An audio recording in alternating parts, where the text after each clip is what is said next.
Hello YouTube viewers, welcome to my channel Science to Technology. In today's show, Camera Tuesday, we're going to talk about Nikon Z5 Mark II. So let's dive deep into it.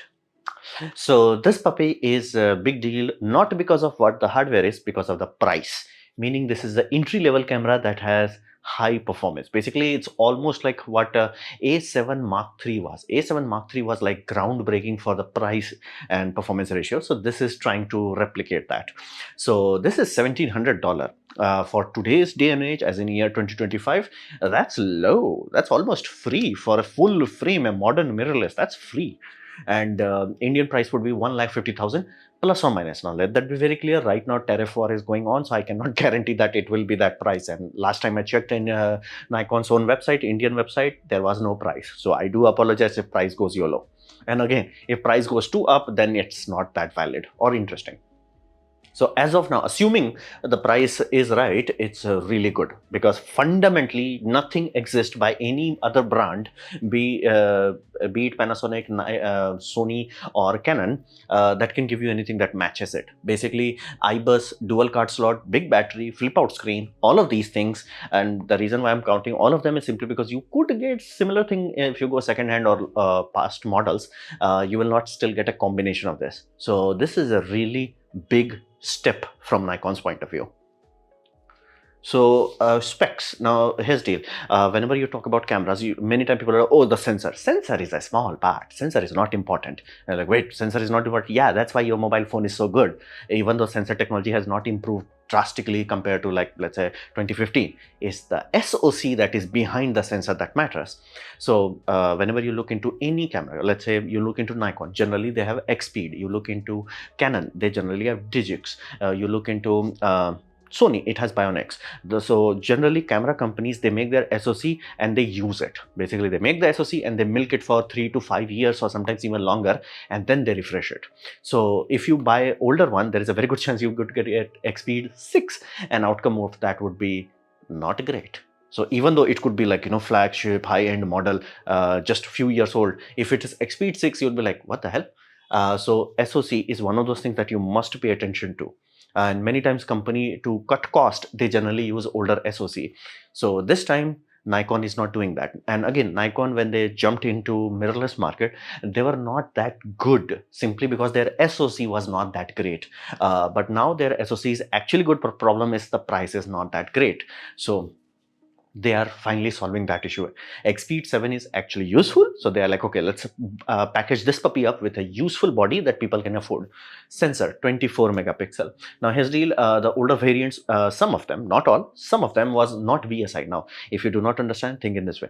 If you have silicon, the actual crystal, quote unquote, that is taking the photons, converting into voltage signal, that's the sensor element. Generally to wire that, we used to etch that, done, go home. After that, we used to put copper wire on top. Like, wait a minute, if you have sensor here, why you want copper wire on top? Wouldn't that reduce the surface area available? Yes, that's normal sensors. So BSI is somebody, engineers finally figured out how the heck we're gonna have the etchings of copper and all that jazz done properly on one side, and then we have so fundamentally it improves your dynamic range and low light performance. So BSI, now the last variant did not had very good BSI. Does that matter? Not that much. But like, if you can have it, it's a good thing, especially if you're coming from older cameras, let's say 5-6 years old camera. Yes, BSI versus non-BSI would be a big deal.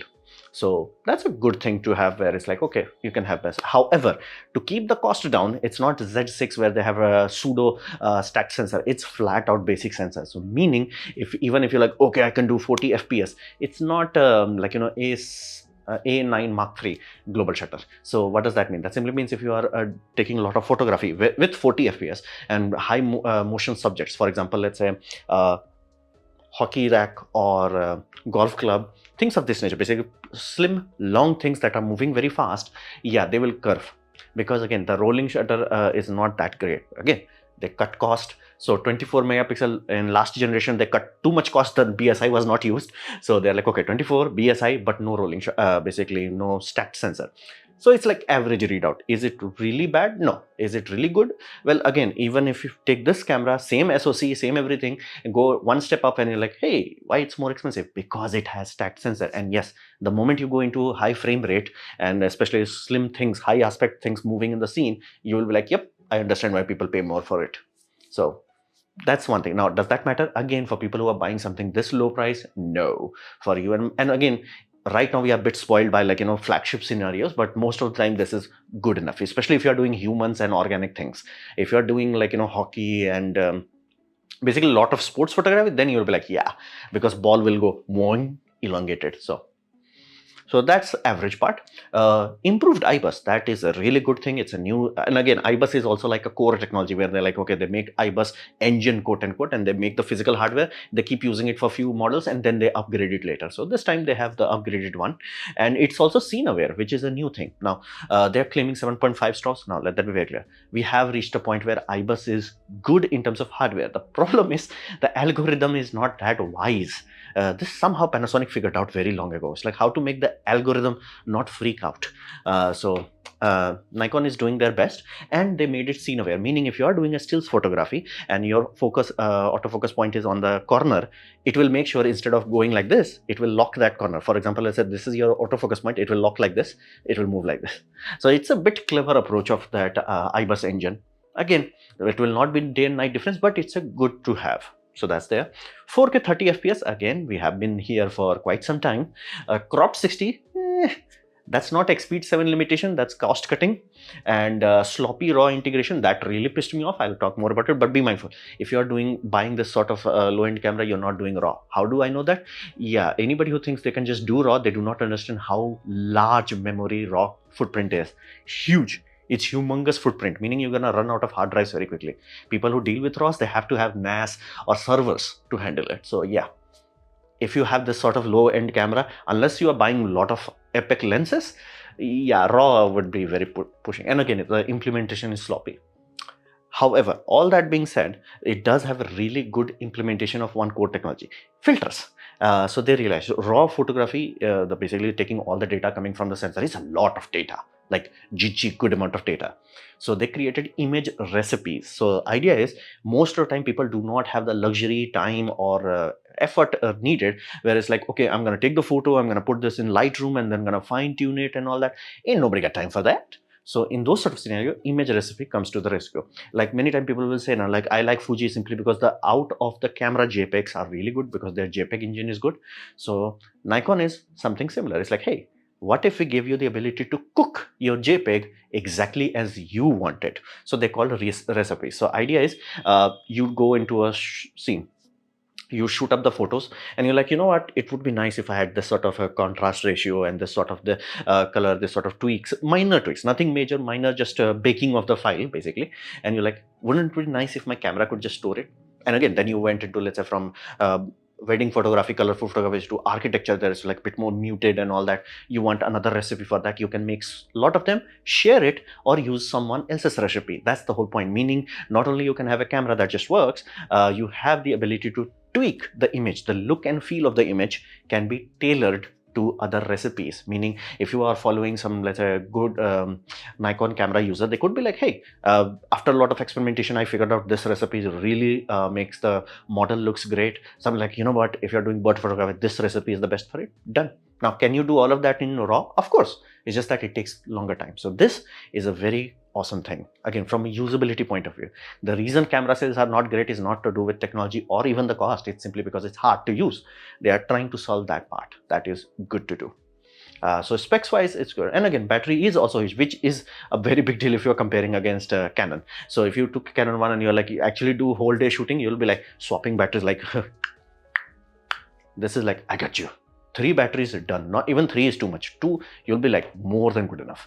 So specs wise, it's good, it's adequate.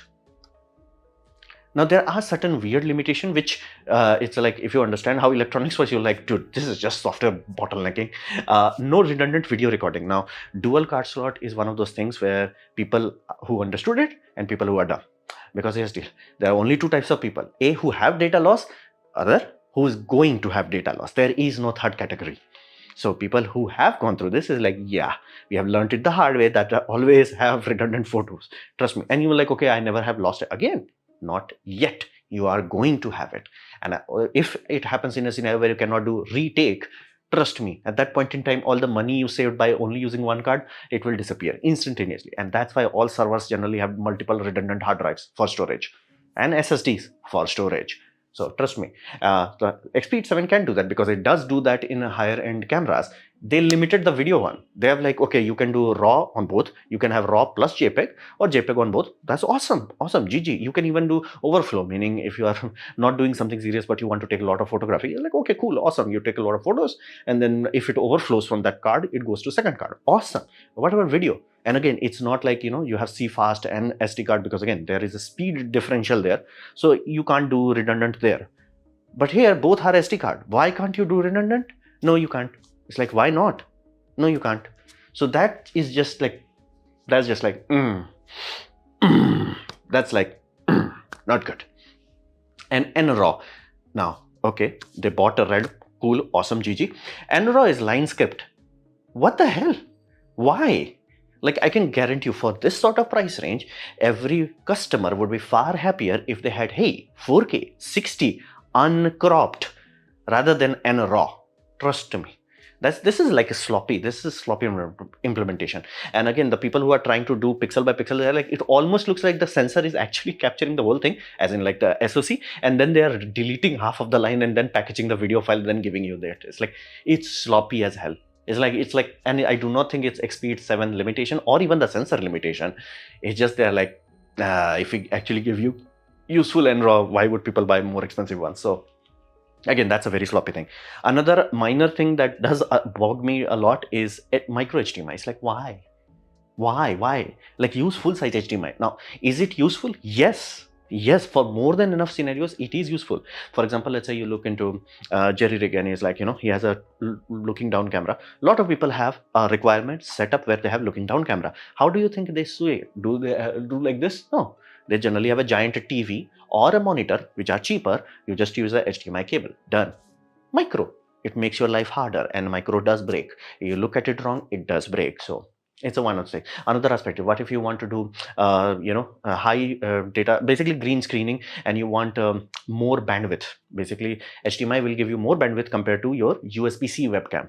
That chip is very low bitrate, but if you have HDMI, the bitrate would be much higher. And if you are doing capture directly, the green screening would be better. So for multiple scenarios, you want full-size HDMI. And they're like, if the camera body was small, I could have understood. But given the fact that Fuji somehow figures out how to put a giant HDMI, full-size HDMI in a tiny body, that's just... And again, people who are buying this sort of camera, they do not have that much money. Look into the price of micro HDMI cable. They are expensive because they are stupid. And they're like, okay, we have to save money on ports for some reason. They're like, they combined the trigger, basically intervalometer cable and headphone out into one.